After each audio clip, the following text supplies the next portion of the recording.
আমাদের লইতে হবে শিক্ষার আলো, জাগরণের মন্ত্র। কখনো যোগিনী, কখনো ভগিনী, কখনো স্নেহময়ী ছায়া, কখনো প্রয়োজনে হতে হবে অসুর বিনোদিনী দুর্গা। নিধন করতে হাতে তুলে নিতে হবে মরণ অস্ত্র। এই হোক আমাদের শপথ।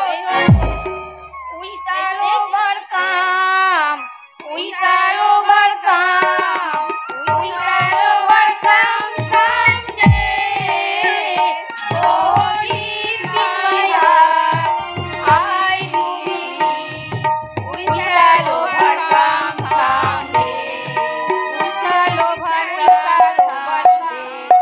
We shall overcome someday.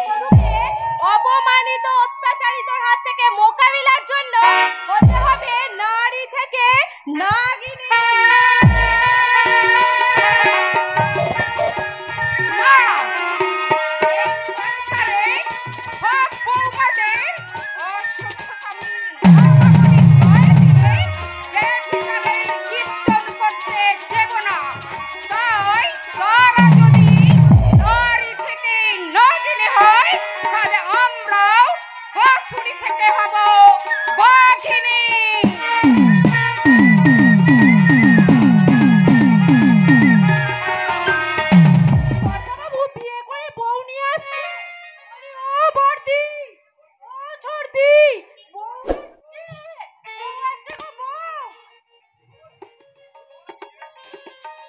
বউ আসছে? কার বউ আসছে রে চন্দনা? বিয়ে করে বউ নিয়ে আসছে। কি বললি? দাদা বিয়ে করেছে?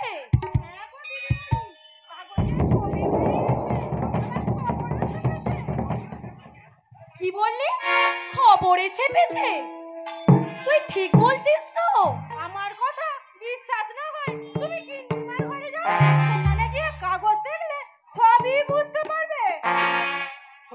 ও বাবা, মাম্মি খবরটা পড়েছে? ওরে বাবা, গিন্নিমা খবরটা পড়েনি। আবার গিন্নিমা তো খবরটা পড়েই কেমন বাজের মতো গর্জন করছে আর বলছে,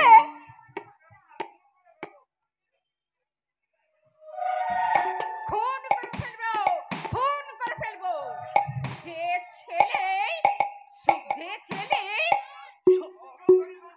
চৌধুরী বংশের মান সম্মান ধুলোয় লুণ্ঠিত করেছে, বস্তির একটা অশিক্ষিত আনকালচার মেয়েকে বিয়ে করে আমার অভিজাতকে নিচুতে নামিয়ে দিয়েছে, আমি সেই জানোয়ার বিপ্লবকে খুন করে ফেলবো।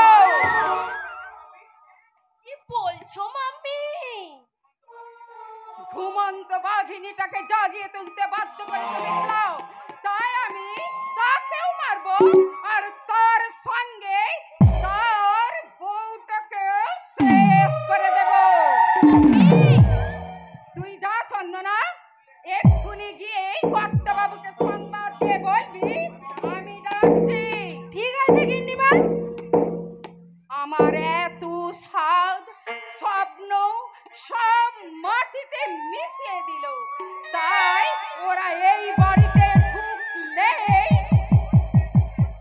বস্তির ওই গরিব মেয়েটাকে তাড়িয়ে দেবে মাম্মি। দরকার হলে আমার ননদ পিয়ালির সাথে দাদার আবার দ্বিতীয়বার বিয়ে দেব, তবু ওই গরিব ছোট জাতের মেয়েটাকে ঘরে তুলবে না মাম্মি। কিছুতেই না। সেই পিয়ালির সঙ্গে আমি আবার দ্বিতীয়বার বিপ্লবের বিয়ে দেব, ওই ছোট জাতের মেয়েকে কিছুতেই ঘরের ভেতর ঢুকতে দেব না। ওই দেখো মাম্মি, ওই বউটাকে নিয়ে ওরা এই দিকেই আসছে। ও থাকার কোন পচা ডোবা থেকে ছোট লোক গাইয়ের মতো গামছা চাপা দিয়ে ওই কচি চিংড়িটাকে ধরে নিয়েছি তো। এ বিয়ে আমি মানি না। কি বলছো মা? হাজার হলেও অগ্নিসাক্ষী করা দাদার বিবাহিত স্ত্রী তোমার পুত্রবধূ না। আমি ভিখারির ঘরের মেয়ে, আমার পুত্রবধূ হতে পারে না। শোনো মা, দাদা আমাকে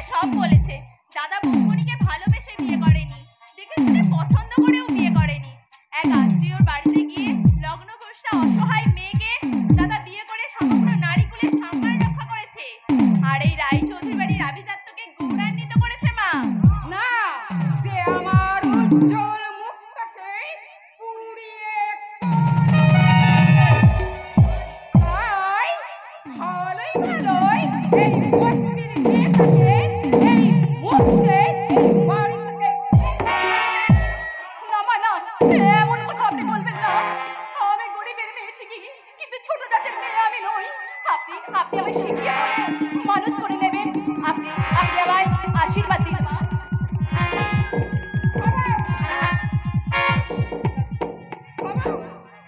নিরীহ বেচারা ছেলেকে বেশ তো গলায় ঝুলে পড়েছো দেখছি। বলি কি যৌতুক দিয়েছে তোমার বাবা, আর কত গয়না করিয়ে পাঠিয়েছে দেখি। আমার বাবা গরিব, ভিটে মাটি বন্ধক রেখে সামান্য কিছু সংগ্রহ করেছিলেন, কিন্তু ওইসব কাঁদুনিকে আমাদের কাছে কোনো লাভ হবে না। কোনো যৌতুকের বিয়ে আমরা মানি না। একজন পুরুষের কাছে তার স্ত্রীর রূপ সৌন্দর্যটাই তো বড় যৌতুক মা। আর স্ত্রীর শ্রদ্ধা ভক্তি ভালোবাসা তো বড় গহনা। আর সেই যৌতুক আর গহনা যখন দাদা পেয়ে গেছে, তখন দাদার আর প্রয়োজন কিসে? তোমাদের চাওয়া অলংকারে হয়তো সামাজিক সৌন্দর্য বিস্তার করা যাবে মা, কিন্তু দাদার পাওয়া এই অলংকারে দাদার সারাটা জীবন সৌন্দর্যে ভরে উঠবে। মাগো, বুক ভরা অভিমান চেপে রেখে কেন নিজের আত্মাটাকে এভাবে কষ্ট দিচ্ছ? আনন্দ করো মা, আনন্দ করো। তোমরা বৌমণিকে বরণ করে ভেতরে নিয়ে যাও, আর আমি পাড়ার প্রতিবেশীদের আত্মীয় স্বজনদের জানাতে চললাম এই শুভ সংবাদ। শুভ সংবাদ না ছাই? এই এই মেয়েটা, এখনই বলছি ভালোই ভালোই বাড়ি থেকে কেটে পড়, নইলে কিন্তু তোর কপালে অনেক কষ্ট আছে। না না না না, আমাকে আমাকে এভাবে তাড়িয়ে দেবেন না, আমাকে এভাবে তাড়িয়ে দেবেন না। তাড়াবো না তো কি করবো? রাত্রে করে রাখবো? বলি তোর কোন বাবা খাওয়া পড়ার খরচ জোগাবে শুনি? আমি এক নষ্ট করে সারা জীবন কাটাবো মা। আপনাদের কিনে দেওয়া এই টাকাটা আজকে থেকে আমি থাকবো। তবু আমায় তাড়িয়ে দেবেন না মা, আমায় তাড়িয়ে দেবেন না।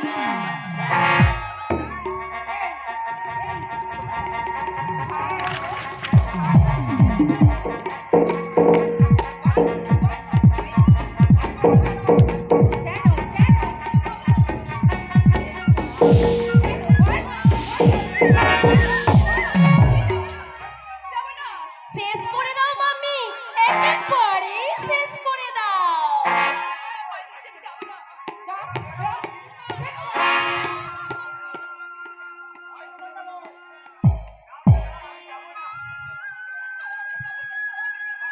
যাবে না?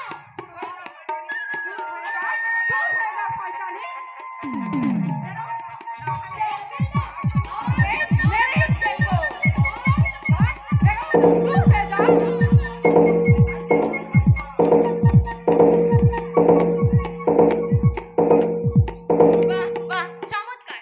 শুধু দর্শকবৃন্দ, আজকের এই দজ্জাল শাশুড়ির নির্মম বধূবরণের দৃশ্য দেখে আপনারা করতালি দিয়ে আমার কণ্ঠে কণ্ঠ মিলিয়ে বলুন, ডাইনি শাশুড়ি জিন্দাবাদ। আর আমি প্রণতি চরিত্র থেকে বেরিয়ে এসে চরিত্রাভিনেত্রী পিয়ালি সামন্ত সকল দর্শকবৃন্দের উদ্দেশ্যে বলছি, নাটক হলো একটি লোকশিক্ষা, আর সেই শিক্ষাকে সামনে রেখে উপস্থিত সকল মায়েদের কাছে আমাদের নাট্যকারের অনুরোধ, এই নাটকে আপনারা বধূ নির্যাতনের দৃশ্য দেখে বাড়িতে গিয়ে আবার আপনারা যেন বধূ নির্যাতন করবেন না, তাতে সংসারে শুধু সং থাকবে, সার কিছুই থাকবে না। তাই তো নাট্যকার এই বর্বরতার প্রতিবাদ করতে আবার আমাকে পাঠালেন। এবার আমি আমার নিজের চরিত্রে ফিরে গিয়ে খুবই দুঃখে উত্তেজিত হয়ে মা আর দিদিকে বলছি, দিদি, মা,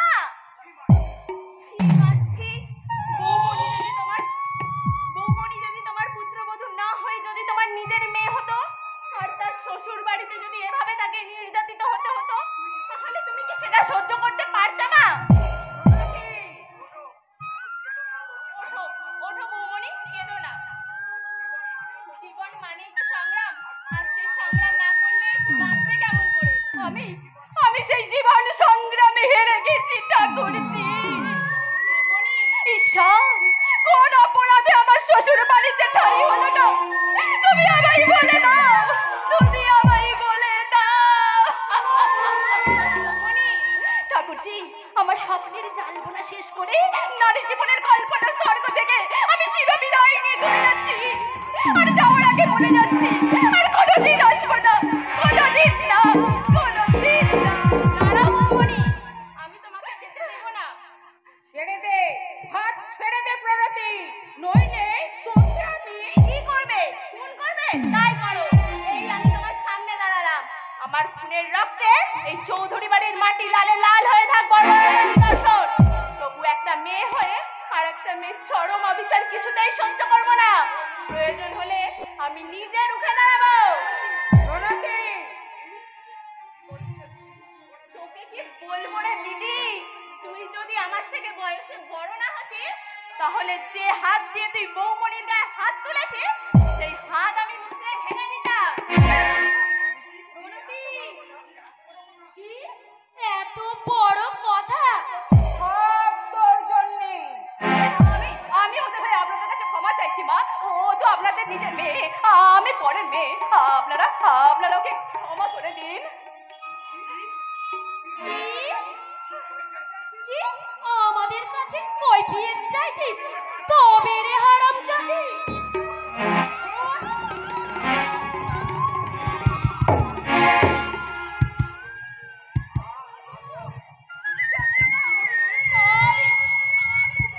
কিছু দেখতে পাচ্ছি না কেন?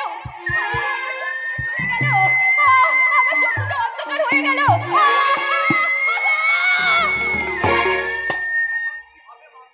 এখন কি হবে মাম্মি?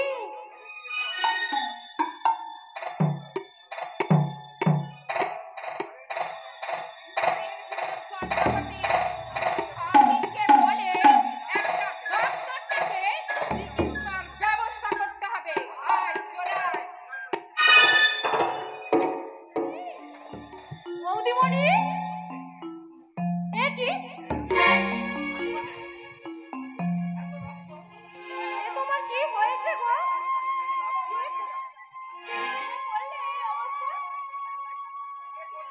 কিন্তু কিন্তু এখন আমি কি করি? কোথায় যাই? হ্যাঁ, মনে পড়েছে। আমাদের এখানকার যে স্থানীয় রিপোর্টার সুলেখা ভট্টাচার্য আছে তাকে সব জানাতে হবে। তাহলেই কালকে বড় বড় অক্ষরে ছাপা হবে এই রায় চৌধুরী বাড়ির অন্দরমহলের খবর। না না, আমি যাই।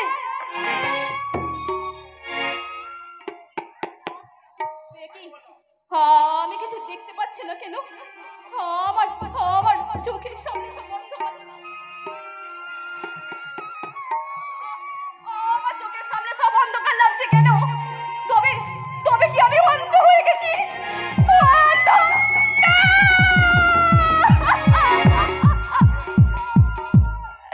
এ হতে পারে না, এ হতে পারে না।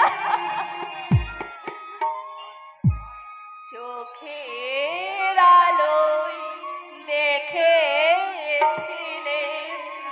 চোখের বাহিরে অন্তরে আজ দেখব যখন আলোক নাহিরে চোখের আলোয় দেখেছিলে চোখের বাহিরে।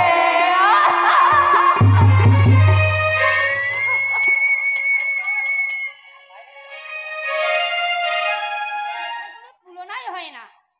একবার পড়ো তো সেই যে রিপোর্টটা পাঠিয়েছিলাম এক্স্যাক্টলি সেটা সঠিক ছাপানো হয়েছে কিনা। আচ্ছা পড়ছি, শোনো।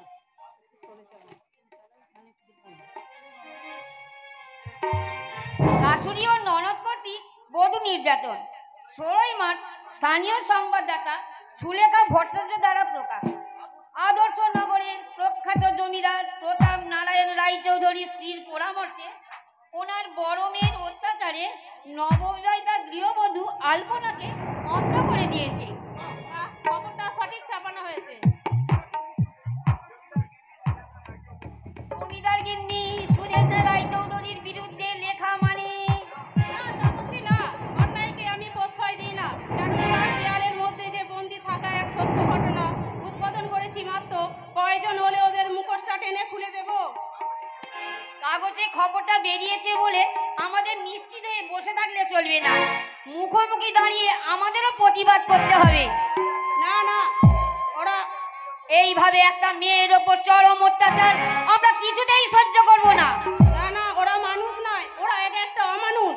আমিও একটা শিক্ষিকা, এই পৈশাচিক প্রথার অবসান আমাদের করতেই হবে।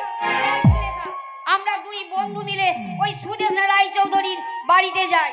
হ্যাঁ যাবো, ওই সুদেশনাথ চৌধুরীকে কৈফিয়ত দিতেই হবে।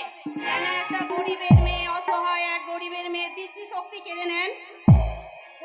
কেন কেন এবার তার নববিবাহ বধূকে এই সুখ শান্তি আনন্দ তার এই অন্ধকারের আধারে হারিয়ে গেল? ওই সুদেশনাথ চৌধুরীকে কৈফিয়ত দিতেই হবে। কৈফিয়ত দিয়ে নয়, কৈফিয়ত নিতে আমাকে এত দূর আসতে হলো। বলো, হ্যাঁ আমি, বলো কেন তোমরা আমাদের নামে এমন রিপোর্ট দিলে? ওর চৌধুরী বাড়ির সম্মান মাটিতে মিশিয়ে দিলে। এত সাহস তোমাদের হলো কি করে? দুঃসাহস হয়ে আপনি আর আপনার মেয়ে মিলে আপনারই পুত্রবধূর উপর অত্যাচার করে তাকে অন্ধ করে দিয়েছেন। আমরা সেই দুঃসাহসের বেশি দ্বিগুণ সাহসী হয়ে আপনার বিরুদ্ধে রুখে দাঁড়িয়েছি। তোমাদের স্পর্ধার একটা সীমা থাকা উচিত। সেটা আপনারও থাকা উচিত। তোমরা বোধহয় ভুলে গেছো যে কার সামনে দাঁড়িয়ে কথা বলছো। ভুলে যেও না, এখানকার প্রত্যেকটা মানুষ আমার কোথায় ওঠে আর বসে। জানো, আমি ইচ্ছা করলে আপনি ইচ্ছা করলে কি পারেন আর কি পারেন না সেটা আমার জানার দরকার নেই। আগে জবাব দিন, কেন একটা গরিবের অসহায় মেয়ে এই বাড়ির বড় ছেলের বিয়ে করা সত্ত্বেও তাকে অন্ধ হতে হলো? কেন সেই নববিবাহ বধূটাকে অন্ধ করে চিরকাল কষ্ট পেতে হলো? যে মেয়েটিকে অন্ধ করে দিয়েছেন তাকে বধূর মর্যাদা দিতেই হবে। অন্ধ মেয়েটিকে বধূর মর্যাদা দিতেই হবে। দিতেই হবে, দিতেই হবে। বধূ নির্যাতন মানছি না, মানবো না। মানবো না, বধূ নির্যাতন মানছি না, মানবো না। মানছি না, মানবো না। ওই শুনুন, ওই দেখুন, আপনাকে এখানে আসতে দেখে এবং আমাদের এই চিৎকার চেঁচামেচি শুনে এখানকার মহিলা ও পুরুষরা একসাথে জমা হয়ে দাঁড়িয়েছে। ওরা একসাথে মিলিত হয়ে ঝাঁপিয়ে পড়েছে আপনার এই নির্যাতনের বিরুদ্ধে।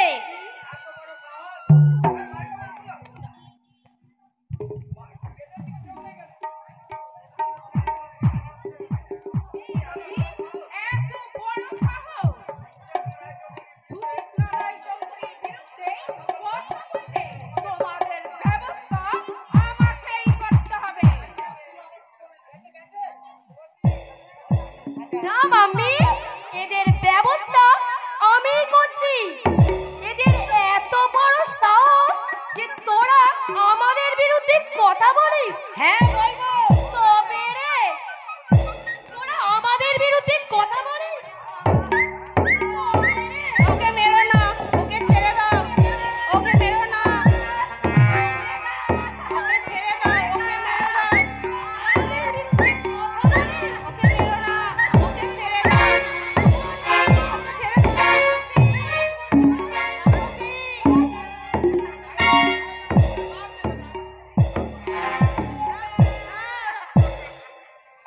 না, ওরা মানুষ নয়, ওরা একটা অমানুষ। ওরা মাগুর মায়ের রক্ত চোখা এক জানোয়ারের মতো। জানোয়ারের মতো? তোমাদের ব্যবস্থা আমাকেই করতে হবে।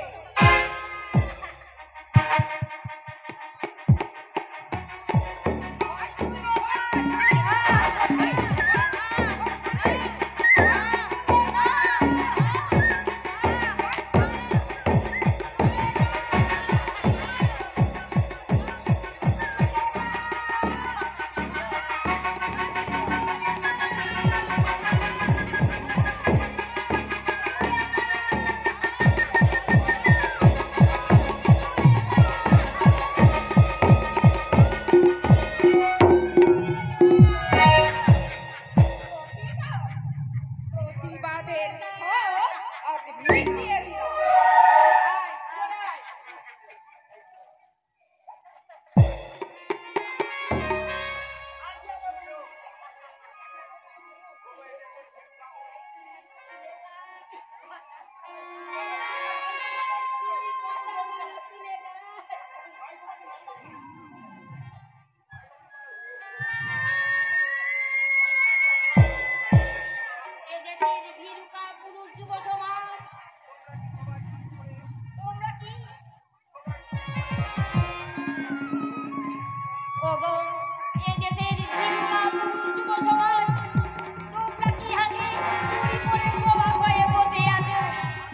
শান্তি রক্ষক কি তোমরা মজা দেখছো? রাষ্ট্র নেতারা নিজের স্বার্থে আর তোমরা নির্বিকার। একজন বিপদাপন্ন মহিলার অবস্থা দেখে তোমাদের কি ঘুম ভাঙে না? ঠিক যত ঠিক তোমাদের এই স্বাধীন সমাজকে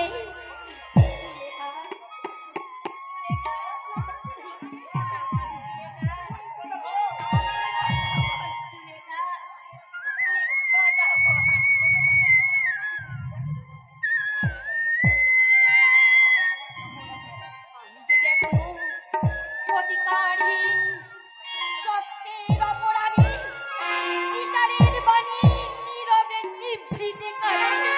আমি যে দেখুন তরুণ বালক উন্মাদ হয়ে ছুটে যন্ত্রণায় পড়েছে পাথরে নিষ্ফল মাথা কোটে। কণ্ঠ আমার রুদ্ধ বাজিকে বাজি সঙ্গীত ধারা অবস্থার কারা লুপ্ত করেছে আমার ভুবন দুঃসহনের তলে। তাই তো তোমার সুধাই অশ্রু জলে। যাহারা যাহারা তোমার বিষাইছে বায়ু নিভাইছে তুমি কি তাদের ক্ষমা করিয়াছ? তুমি কি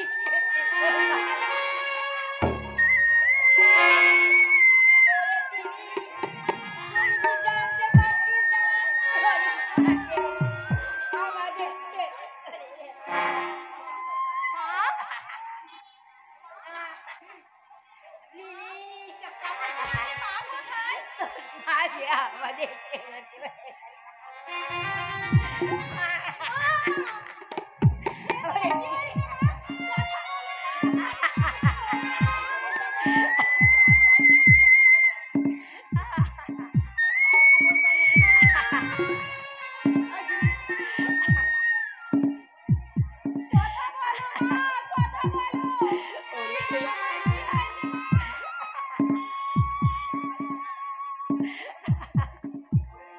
ওরে ওরে ঝিলিক তোর মা সারা দেবে না।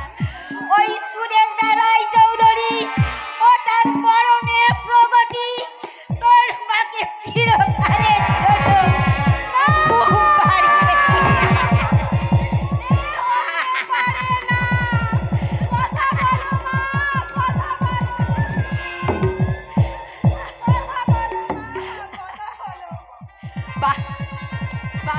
কি সুন্দর এই দৃশ্য। আলেকজান্ডারের মতো আমাকেও বলতে ইচ্ছা করছে সত্যি সেলুকাস কি দৃশ্য এই যে।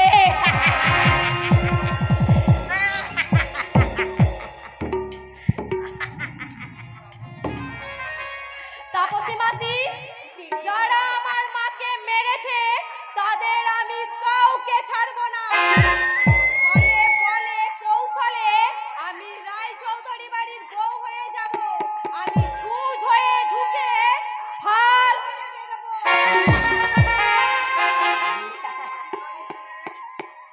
আমি আমি শাড়ি ছেড়ে প্যান্ট পরবো। নারী থেকে হব নাগিনী। নারী জাগছে জাগছে নারী জাগছে জাগছে। এই আমার বড় মায়ের চরণ ছুঁয়ে জাগছে নারী জাগছে। মায়ের রক্তাক্ত দেহে রক্ত মাখা শিক্ষার বই তুলে ধরে আমি প্রতিজ্ঞা করছি, যারা আমাকে সাজিয়েছে মাতৃহীনা অনাথা, যারা আমার উজ্জ্বল ভবিষ্যৎ নষ্ট করে দিয়েছে তাদের আমি কাউকে ছাড়বো না। রায় চৌধুরী বাড়ির বউ হয়ে গিয়ে আমি নিজের হাতে একটা একটা করে আঁকবো আমার মাতৃ হত্যার প্রতিশোধের ছবি। আমার শপথ, কঠিন শপথ। পরোয়া করি না বাঁচি বা না বাঁচি, যুগের হুজুগ কেটে গেলে মাথার ওপর চলিছেন রবি। যারা কেড়ে খায় ৩৩ কোটি মুখের গ্রাস, সেই রক্তে যেন লেখা হয় তাদের সর্বনাশ, তাদের সর্বনাশ, তাদের সর্বনাশ।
শাশুড়ি আর ননদ মিলে দাদাবাবুর আবার বিয়ে দিতে চাইছে। সে কথা কি তোমার কানে যায়নি বৌদিমণি? কানে গেছে বলেই তো ভগবানের কাছে বসে বসে নালিশ করছি রে। তাই তার মুখে আমি যে কোনো প্রতিবাদ করতে পারি না রে চন্দনা। তাছাড়া আমার গর্ভে রয়েছে আমার সন্তান, আমার কপাল তো পুড়েইছে। প্রতিবাদ করে আমি আমার সন্তানের কপালটা পোড়াতে চাই না রে চন্দনা। তাই বলে বর্দিমণির ননদ পিয়ালির সঙ্গে তোমার স্বামীর বিয়ে হবে, সে তোমার সতীন হয়ে আসবে। আমার ভাগ্যে যে এই লেখাটাই আছে রে চন্দনা। তাছাড়া সতীন কে বললো? ও তো আমার ছোট বোনের মতো। তাহলে তুমি দাদাবাবুর স্ত্রী হয়ে সব কিছুই মুখ বুজে মেনে নেবে, কোনো প্রতিবাদ করবে না? আমার কথা থাক, আগে বল তো দাদাবাবু কি ওদের কথায় মত দিয়েছে? না না, মত দিচ্ছে না বলেই তো ওরা দাদাবাবুকে চাপ দিচ্ছে। আর ওদের মাঝখানে পড়ে দাদাবাবুর অবস্থাটা একেবারে মহাভারতের অভিমন্যুর মতো। কি বলছাড়া কেবল ছটফট করছে। কি বলছিস তুই? হ্যাঁ গো বৌদিমণি, ওরা সবাই মিলে বলছে তুই পিয়ালিকে বিয়ে না করলে কাল সকালেই তোমাকে গাড় ধাক্কা দিয়ে বাড়ি থেকে বের করে দেবে। না না, আমি কোথাও যাব না।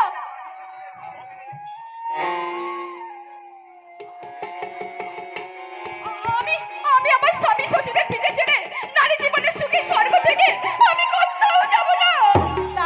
তাহলে আমি তোমার হাত ধরে নিয়ে যাচ্ছি, চলো তুমি তোমার স্বামীর পাশে গিয়ে প্রতিবাদ করবে, চলো।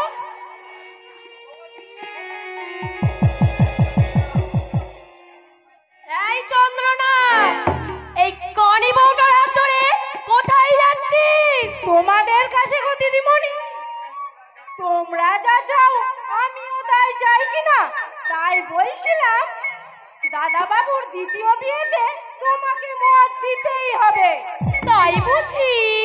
গো দিদিমণি, গরিব বস্তির ওই মেয়েটাকে বলছিলাম যদি খেয়ে পড়ে বাঁচতে চাও তাহলে ওদের কথা মেনে নাও। জলে বাস করে কুমিরের সঙ্গে বিবাদ রেখে নিজের সর্বনাশ ডেকে এনে না। কি দিদিমণি, ঠিক বলিনি?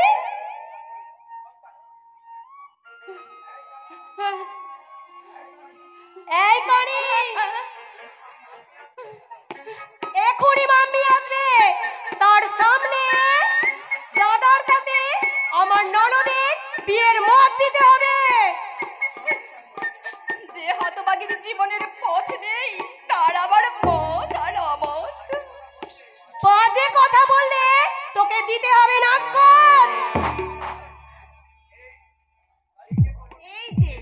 এই যে প্রগতিশীল যুগের মেয়ে প্রগতি, চিৎকার করে করে তো গলাটা একেবারে শুকিয়ে গেছে। আমি কি তোর জন্য এক গ্লাস শরবত নিয়ে আসবো?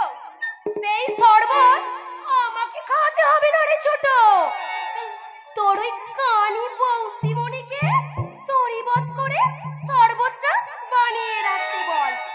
সেটা আমার ননদ মানে তোর ওই দ্বিতীয় বৌমণি এসে খাবে।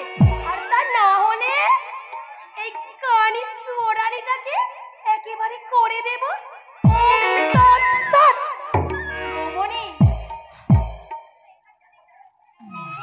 ওরা তোমার মনটাকে ভেঙে গুঁড়ো গুঁড়ো করে দিচ্ছে। ওরা দাদাকে বাধ্য করছে পিয়ালিকে বিয়ে করতেই হবে। করাই তো উচিত। কি বললে?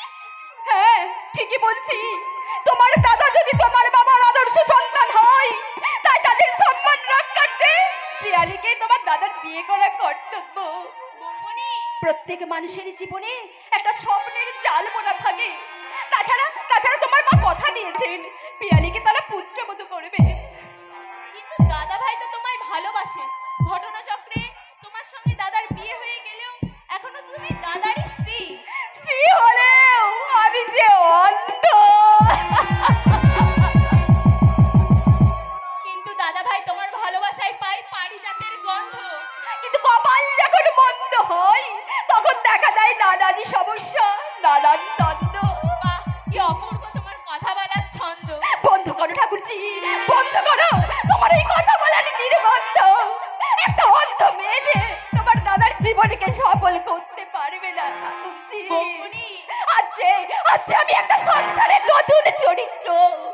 এই চরিত্রের পরিমিতি ইতি হয়ে চলে গেছে। এই ভুল চরিত্রের অনুলিখনের কোনো ক্ষমা নেই, কোনো ফুল স্টপ নেই। এই চরিত্রের আগে পরে শুধু ড্যাশ ড্যাশ। বৌমনি, আমি বলছি এই পাপ পুরিতে পড়ে থাকলে তোমাদের দুটি জীবন এক সমুদ্রের বালিতে আছড়ে পড়ে শেষ হয়ে যাবে। তাই বলছি তোমরা এখান থেকে পালিয়ে যাও, পালিয়ে যাও। না না না না, আমি আমি আমার শ্বশুরের পিঠে ছেড়ে আমি নারী জীবনের সুখী স্বর্গ থেকে আমি কোথাও যাব না। যাবে না? না।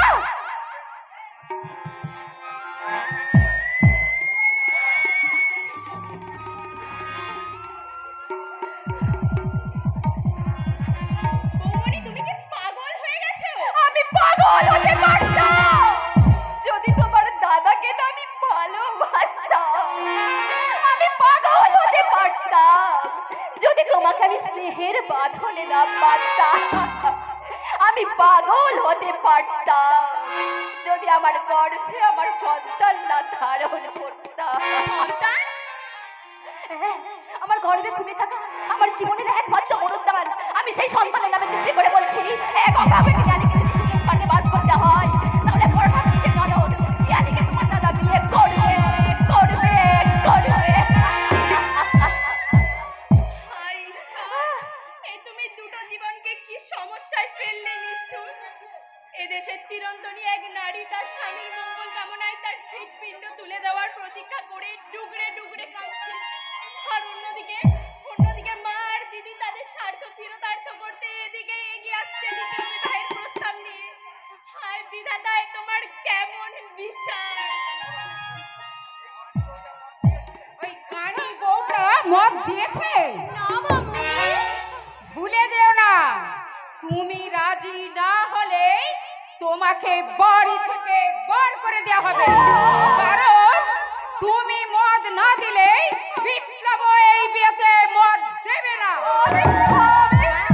আমি বলছি এই সময় বৌমনির শরীরের যে অবস্থা। তুই চুপ কর। মদ না দিলে তোর ওই পেটের বাচ্চা নিয়ে বাড়ি থেকে দূর করে দেব। উত্তর দাও, উত্তর দে, উত্তর দাও, উত্তর দে। উত্তর দাও।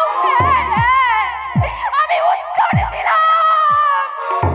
তোমাদের সম্মান রক্ষার্থে আমার সন্তানের জন্য আমি পিয়ালিকে বিয়ে করার জন্য সম্মতি দিলাম।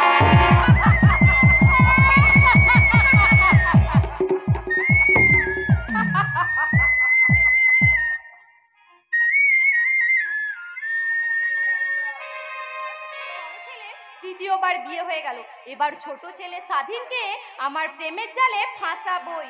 তোমাদের সংসারে আমার প্রতিশোধের টাইম বোম বাস্ট করব, তবে তবে আমার নাম ঝিলিক। গানটাও দেয়নি।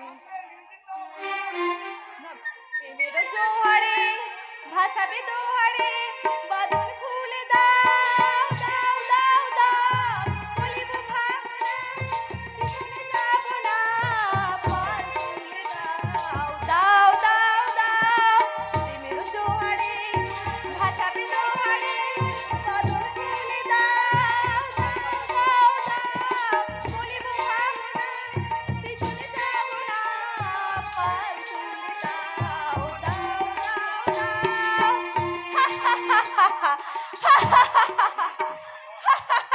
খিলিক খিলিক করে হেসো না গো দিদিমণি, হেসো না।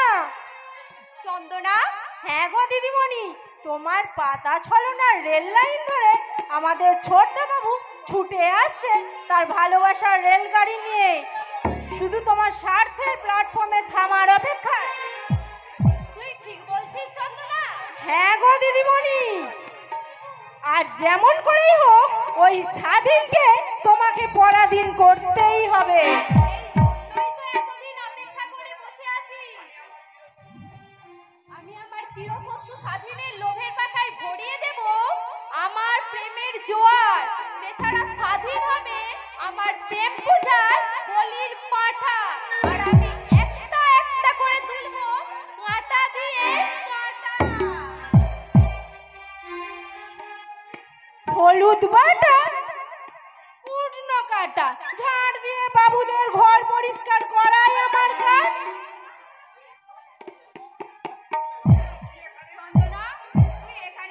আরে প্রতিমা, তুই? শুনেছিলাম তুই বিয়ের পর তোর কর্তার সঙ্গে বিদেশে গিয়ে থাকিস। ঠিক শুনেছি, কর্তা কিছুদিনের ছুটি পেতে আমরা কালই ফিরেছি। তুই এখন কি করিস? আমি একটা কাজ করি, কি কাজ? বাবুর বাড়ির ঝিয়ের কাজ। জুতো সেলাই থেকে চণ্ডীপাঠ সবই আমাকেই করতে হয়। আমার কথা থাক। আচ্ছা বল, তুই তো স্কুলে থাকায় খুব সুন্দর নাটক আর কবিতা লিখতিস, এখন আর তা লিখিস না নাকি রে? হ্যাঁ রে, লেখাটা আমার খুবই শখ, তবে ভালো কিছু কাহিনী পাচ্ছি না। আমি তোকে দেব ভালো কাহিনী। তুই দিবি? হ্যাঁ রে, এক বড় বাড়ির অন্ধকারের কাহিনী। এক গৃহবধূর ওপর অত্যাচারে পটভূমি আর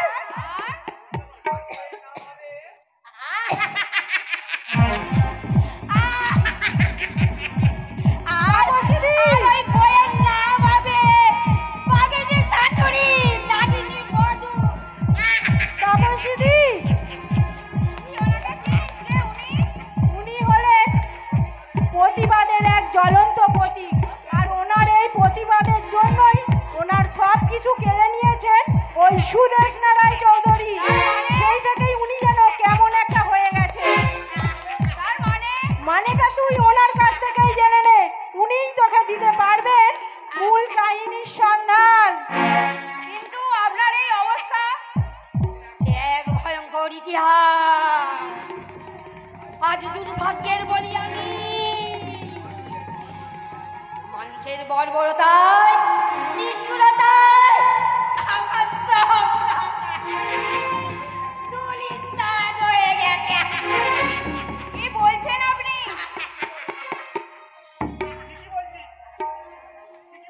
ঠিকই বলছি, আমি ঠিকই বলছি। অসহ্য যন্ত্রণা বুকে নিয়ে এক প্রান্ত থেকে অপর প্রান্তে দিক প্রান্ত উল্কার মতো ঘুরে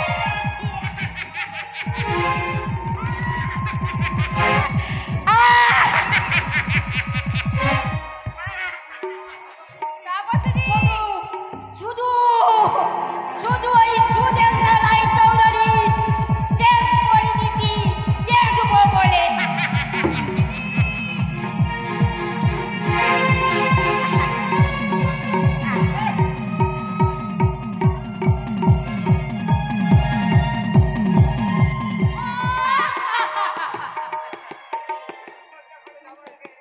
ফুলসজ্জার ঘরে যাবার আগে আমার সঙ্গে একবার দেখা করবে পিয়ালি।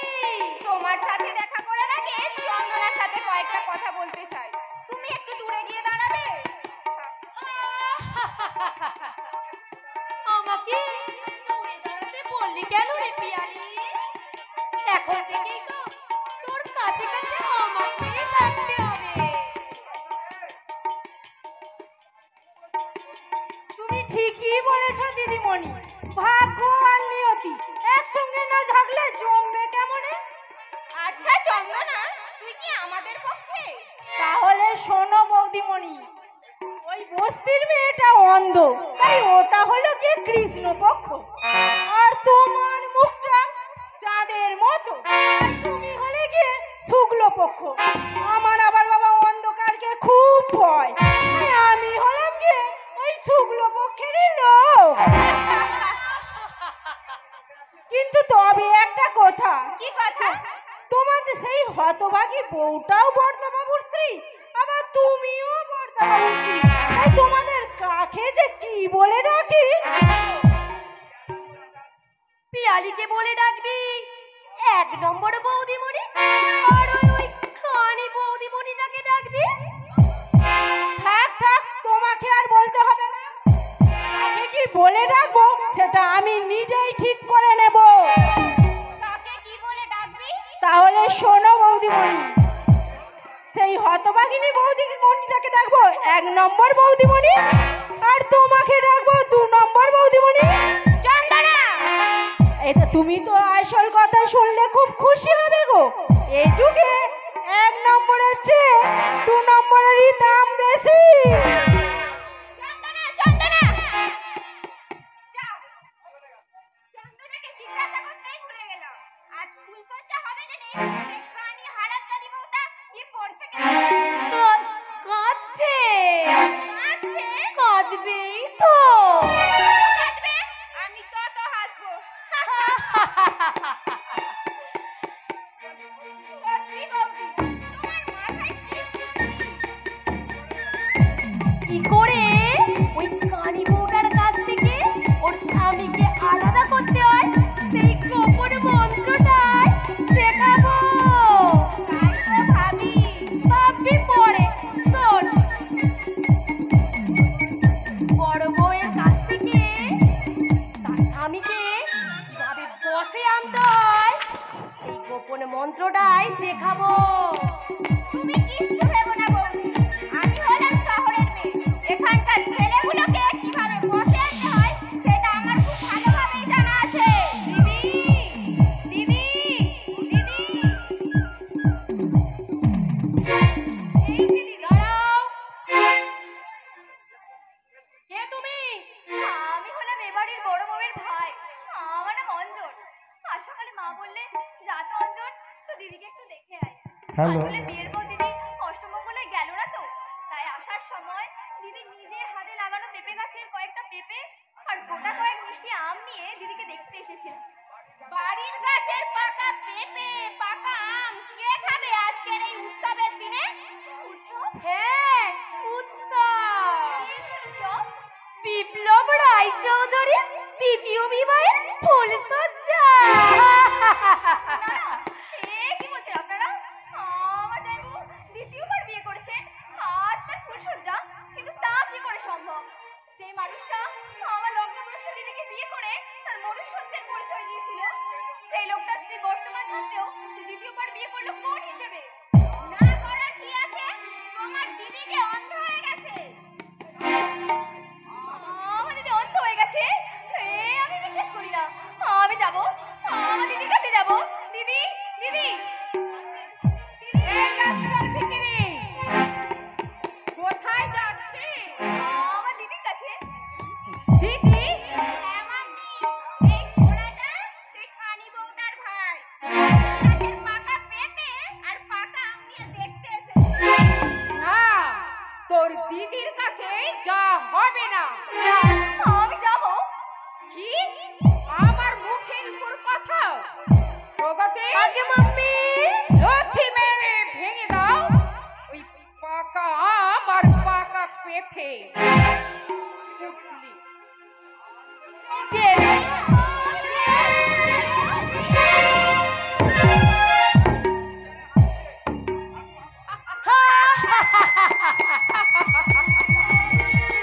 আপনারা এই ফলগুলো নষ্ট করে দিলেন। হ্যাঁ দিলাম। আপনারা এই ফলগুলো নষ্ট করে দিলেন। হ্যাঁ হ্যাঁ দিলাম। আপনারা এই ফলগুলো নষ্ট করে দিলেন। হ্যাঁ হ্যাঁ দিলাম। আপনারা মানুষ নাকি বলুন তো? কি? এত বড় সাহস! সুতৃষ্ণা রায়চৌধুরীকে কৈফিয়ত চাও? আপনি তাহলে সুদেষ্ণা রায়চৌধুরী? তাহলে উত্তর দিন, কেন আমার দিদি অন্ধ হয়ে গেছে? কেন আমার দিদি বেঁচে থাকতেও আপনি আপনার বড় ছেলে দ্বিতীয়বার বিয়ে দিয়েছেন? বলুন, উত্তর দিন। প্রগতি, আগে মাম্মি। ছেলেটা কি বলছে বলো তো? ভাগিনীর খাঁচাটা একেবারে খুলে দিয়েছে। বলো তো ওকে আমি মাংস করে কেটে টুকরো টুকরো করে কেটে দাড়ি পাল্লাই মাপি। সাধারণ গরিব মানুষকে আর কতদিন দেবেন এমনি ভাবে তাপ্পির পর তাপ্পি? সমাজে নারী জাতির মাথায় পা দিয়ে আর কতদিন করবেন এমন জঘন্য দাপাদাপি? আপনারা আপনারা নারী জাতির কলঙ্কিনী। কি বললি? একটা মেয়ে হয়ে আর একটা মেয়ে জীবন নষ্ট করে দিতে আপনাদের বিবেকে বাধ্য না? উত্তর দিন। প্রগতি, প্রগতি, উত্তরটা দিয়ে দাও। ওকে মাম্মি। তুমি উত্তর দিকটা দেখো মাম্মি, আমি দক্ষিণ দিকটা দেখছি। হাতে আমার বড় ছেলের ফুলসজ্জার গোলাপ, তাই আলাপটা তোমরাই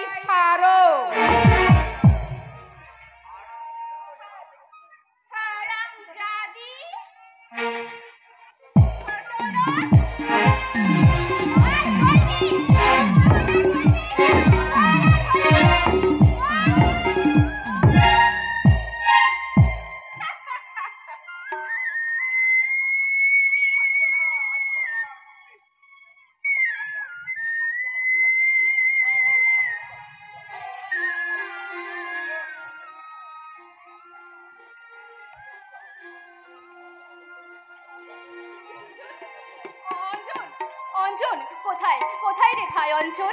চন্দন আমাকে চারতলার বারান্দা থেকে সব বলেছে। কোথায় কোথায় রে ভাই অঞ্চন? এই তো রে দিদি। না! এই দিদি, বল না রে দিদি, বল না, তুই কি সত্যি অন্ধ হয়ে গেছিস? বল না রে দিদি, বল না। তুই তুই এখানে কেন এসেছিস ভাই? ওরে আমাকে দিদি, আমার খাইয়ে না দিলে আমার কোনো খাওয়া হতো না। যার কোলে মাথা না দিলে আমার চোখে ঘুম আসতো না। আমার সেই দিদি অন্ধ হতে পারে না রে দিদি। বল না রে দিদি, বল না, এসব মিথ্যে। ওরে ভাই, অবস্থা বলে এটাই যে সত্যি যে তোর দিদি আজ পৃথিবীর আলো হারিয়ে ফেলেছে। না, আমি বিশ্বাস করি না, হতে পারে না। তুই এখান থেকে পালিয়ে যা ভাই। না না, আমি একা যাবো না রে দিদি। যাওয়ার সময় আমি তোকেও সাথে সাথে নিয়ে যাবো। ওরে ভাই, ওরে ভাই, আমি আমার স্বামী শ্বশুরের ভিটে ছেড়ে নারী জীবনের স্বর্গ থেকে কোথাও যাব না দিদি। ওরে ভাই, স্বামীর স্বর্গই যে সতীর স্বর্গ। বেশ, তাহলে তুই অন্ধ হয়ে চিরকাল সতীনকে নিয়ে এই অন্ধের স্বর্গে বাস কর, আর আমি চললাম।